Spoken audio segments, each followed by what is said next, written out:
Heboh tentang kasus Pak Deddy Corbuzier, seorang pelaku hidup sehat olahragawan yang katanya sempat kritis karena virus C-19 dan akhirnya tertolong. Karena beliau adalah public figure dan sudah banyak memberikan podcast, maka izinkan saya untuk memberikan review kasus infeksi C-19 yang dialami beliau dengan sudut pandang ilmiah populer.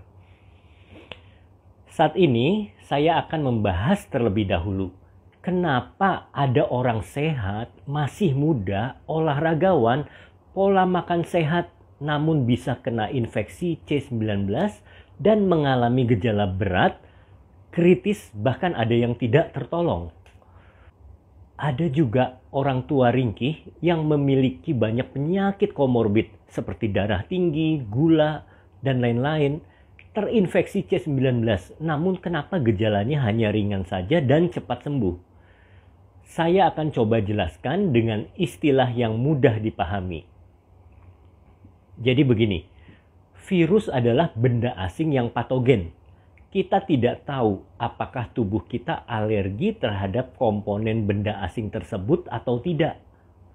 Walau tubuh Anda ringkih dan penyakitan, bila Anda tidak alergi terhadap komponen virus C-19, maka Anda akan selamat. Namun, walaupun Anda sehat, masih muda, menjalani pola hidup sehat, diet sehat, olahragawan, dan lain-lain, kalau alergi terhadap komponen C-19, Anda akan mengalami gejala berat, bahkan kritis. Nah, bagaimana mengetahui apakah kita alergi atau tidak terhadap komponen C-19?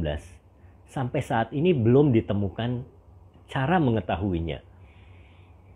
Potensi badai sitokin dapat diketahui setelah beberapa hari pasien terinfeksi C-19, ditandai dengan kenaikan rasio neutrofil limfosit NLR atau CRP, dan ada beberapa marker proinflamasi lainnya. Mungkin kalian akan bertanya-tanya pada kasus Pak Deddy ini, kenapa saat infeksi awal dia sehat-sehat saja, tapi seminggu kemudian baru timbul reaksi alergi badai sitokin? Baiklah, saya akan jelaskan ya. Pak Deddy ini adalah olahragawan dan pelaku hidup sehat. Berbagai jurus sudah dipublikasikan melalui podcastnya, termasuk bersama Dr. Piprim tentang puasa intermittent yang katanya dapat mencegah virus menempel pada reseptor S2 dan lain-lain. Segala upaya Bapak Deddy Corbuzier memang tidak sia-sia. Beliau juga katanya telah mengkonsumsi Avigan dan Ivermectin saat terdeteksi positif C-19. Kondisi cepat tanggap ini membuat virus cepat lenyap dari tubuhnya. Namun, sistem imunnya sudah mengenali dan mengirim sinyal ke sel-sel pertahanan tubuh. Sistem imun seluler ini memberikan respons 1-2 minggu setelah masuknya virus. Maka terjadilah badai sitokin karena respon imun yang berlebihan. Oleh sebab itu, saat infeksi awal, Pak Deddy tidak merasakan gejala atau mungkin hanya ringan saja. Katanya beliau masih sempat bikin podcast begitu swab antigen negatif ya. Seharusnya isolasi mandiri ya. Namun 1 minggu kemudian dia drop, mengalami demam tinggi dan vertigo. Apakah Pak Deddy ini benar-benar mengalami kondisi kritis? Dari video podcast yang saya dengar, tampaknya kondisi beliau belum dapat dikatakan sebagai kondisi kritis. Namun lebih tepatnya adalah potensi kritis. Mengapa demikian? Saturasi oksigennya masih bagus antara 97-99. Tanda vitalnya yaitu tensi, heart rate, respiration rate tidak disebutkan memburuk. Kesadarannya pun normal. Dan beliau juga tidak dirawat di ruang ICU, tidak menggunakan alat bantu napas. Kasus saturasi normal, tanda vital normal, dan kesadaran normal adalah kategori gejala ringan, bukan berat. Lalu bagaimana dengan hasil foto ronsen yang katanya 60% gambaran berkabut? Ya, gambaran foto ronsen bisa saja karena proses peradangan akut. Namun fungsi paru masih bisa melakukan pertukaran O2 dan CO2 dengan baik.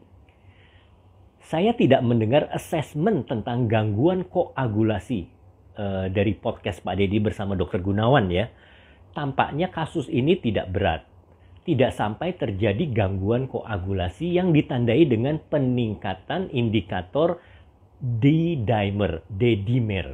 Dr. Gunawan hanya menyebutkan indikator CRP, dan memberikan obat kortikosteroid untuk menekan inflamasi badai sitokin. Jadi kasus Pak Deddy menurut saya belum dapat dikatakan sebagai kasus kritis. Semoga Pak Deddy tetap sehat karena memang kondisi tubuh Pak Deddy yang fit, pelaku hidup sehat, dan seorang olahragawan. Tetap semangat melakukan pola hidup sehat dan berolahraga karena ini meningkatkan daya tahan tubuh secara umum.